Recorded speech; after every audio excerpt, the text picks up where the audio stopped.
మహబూబ్ నగర్ జిల్లా ప్రజలు నరేంద్ర మోదీ నేతృత్వంలోని ఎన్డీఏ ప్రభుత్వం 11 ఏళ్ల పాలనలో సాధించిన సంక్షేమ అభివృద్ధి కార్యక్రమాలపై సంతోషం వ్యక్తం చేస్తున్నారు. జిల్లాకు చెందిన కిరణ్ కుమార్ రెడ్డి మాట్లాడుతూ మోదీ ప్రజల సంక్షేమం అభివృద్ధి కోసం నిరంతరం కృషి చేస్తున్నారన్నారు. దేశాన్ని ప్రపంచంలో 4వ అతిపెద్ద ఆర్థిక వ్యవస్థగా మార్చిన ఘనత మోదీదేనని పేర్కొన్నారు.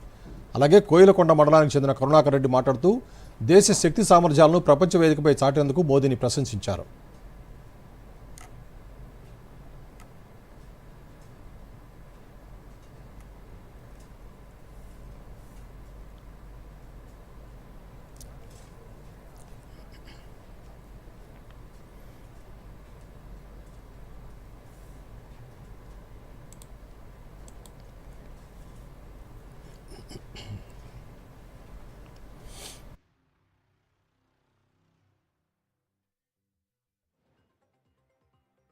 పదకొండు ఏళ్ల క్రితం అంతా శూన్యం. భారతదేశం అంటే ఇంకా అభివృద్ధి చెందుతున్న దేశం అనే మాట్లాడుకునే వాళ్ళం. కానీ ఈరోజు మోదీ గారి పాలన లోపల దేశం 4వ అతిపెద్ద ఆర్థిక వ్యవస్థగా రూపుదిద్దుకున్నది.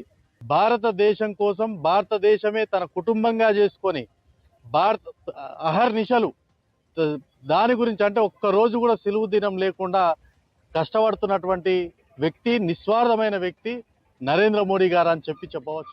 గౌరవ ప్రధాని నరేంద్ర మోదీ ఈ దేశానికి చేస్తున్నటువంటి సేవలు, ఆపరేషన్ నిన్న మొన్న జరిగినటువంటి సింధూర్ కానీ, ఆయన చేస్తున్నటువంటి ప్రతి కార్యక్రమము దేశ భద్రత కోసమే తప్ప దేశంలో ఏది జరిగినా 14 నుంచి 2025 వరకు